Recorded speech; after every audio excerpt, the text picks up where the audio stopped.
Halo Sobat Pentagon, kembali lagi bersama saya Nabil di podcast Satu Kiblat Banyak Suara. Sekarang saya akan membahas lagi tentang OIC, tapi dengan tema yang berbeda, yaitu resolusi atau retorika, menguliti efektivitas OIC di tengah konflik dunia Islam.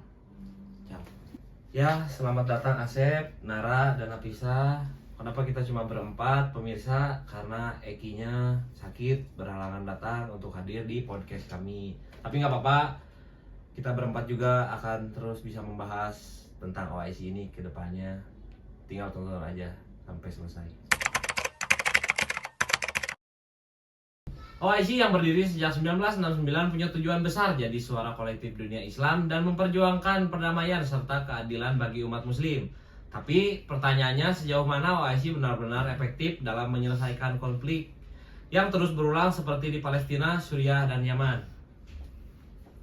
Mari kita akan bahas dari beberapa sudut: harapan umat, kegagalan nyata, hambatan internal, sampai ke harapan ke depannya. Nara, menurut kamu secara historis bagaimana posisi OIC di mata umat muslim?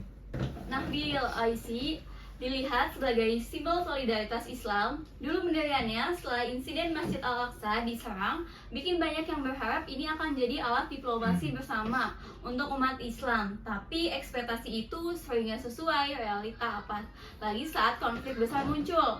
OIC lebih sering keluarkan resolusi tanpa aksi konkret. Kalau menurut Asep, kamu setuju nggak apa yang dijawab sama Nara tadi? Kalau menurut saya setuju banget, karena OIC sering terjebak dalam retorika, misalnya saat agresi Israel ke Gaza, pernyataan keras tapi tindakan nyaris. Nggak ada banyak negara anggota OIC punya kepentingan ekonomi dan politik sendiri, jadi sulit bersatu. Oh gitu Sep ya. Tapi kalau menurut Nafisa, kamu pernah bilang OIC itu macan kertas, kenapa? Ya karena istilah itu cocok banget sih. Mereka punya jumlah negara, anggota terbanyak kedua setelah PBB, tapi nggak punya otoritas kuat atau sanksi nyata. Banyak negara justru lebih mengandalkan kerjasama bilateral atau organisasi regional lainnya. Oke, kita masuk ke kasus konkretnya. Gimana Nafisa, kamu bisa mulai dari konflik Palestina? Bisa banget Pak Nabil ya. Jadi OIC ini sangat vokal soal Palestina, tapi faktanya mereka gagal mendorong proses perdamaian yang konsisten. Bahkan negara-negara anggotanya seperti Uni Emirat Arab dan Bahrain menormalisasi hubungan dengan Israel tanpa koordinasi dengan OIC, begitu Pak. Oh, kalau Nar, ada contoh lainnya nggak?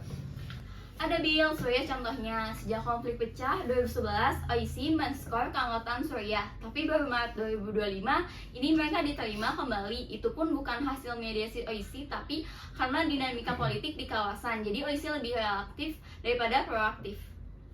Tambahan dikit ya, di kasus Rohingya juga begitu. OIC datang ke Bangladesh bantu sebatas bantuan kemanusiaan, tapi gagal menekan Myanmar secara diplomatik maupun hukum internasional.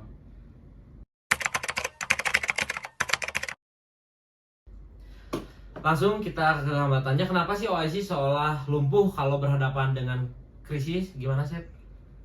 Sebenarnya ada beberapa faktor. Pertama, tidak adanya mekanisme sanksi. Kedua, perbedaan ideologi dan kepentingan. Misalnya Arab Saudi dan Iran ada dalam satu forum, tapi jelas rival politik. Setuju Sep. Ditambah lagi banyak negara OIC tergantung pada kekuatan besar nih seperti Cina atau Amerika Serikat. Jadi mereka takut mengambil posisi tegas. Ya karena takut relasi ekonominya terganggu, ini yang bikin suara OIC itu jadi melemah, Sep. Dan jangan lupa OIC ini juga tidak punya kekuatan militer kolektif. Jadi nggak bisa seperti NATO yang bisa langsung intervensi. Mereka cuma bisa mengeluarkan pernyataan dan rekomendasi. Nah, sekarang bagian paling penting. Kalau kamu punya kesempatan reformasi OIC, apa yang akan Asep lakukan? Bangun lembaga mediasi yang independen dan profesional, bukan sekedar politisi negara anggota. Perkuat mekanisme sanksi internal, misalnya skorsing atau pembekuan dana jika ada anggota melanggar prinsip piagam OIC. Dan juga transparansi, publikasi, tindakan, dan evaluasi tiap tahun biar umat tahu sejauh mana kinerja mereka. Mungkin izin namanya juga ya teman-teman. Jadi jangan lupakan juga woman empowerment. Banyak isu seperti Afghanistan itu juga menyangkut perempuan. Suara mereka harus dilibatkan dalam kebijakan OIC. Itu sih kalau dari aku, tambahannya sedikit tadi. Wah, diskusi yang sangat daging ya hari ini. Dari simbol solidaritas kita belajar bahwa OIC punya potensi besar, tapi juga tantangannya besar. Kita nggak bisa berharap perubahan kalau internalnya masih terpecah. Terima kasih banyak untuk Nara, Asep, dan Nafisa juga.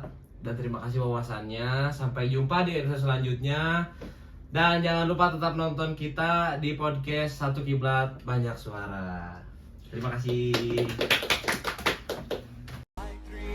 I'm an icon, man. And my girl about a 10. I should fuck her in the Benz.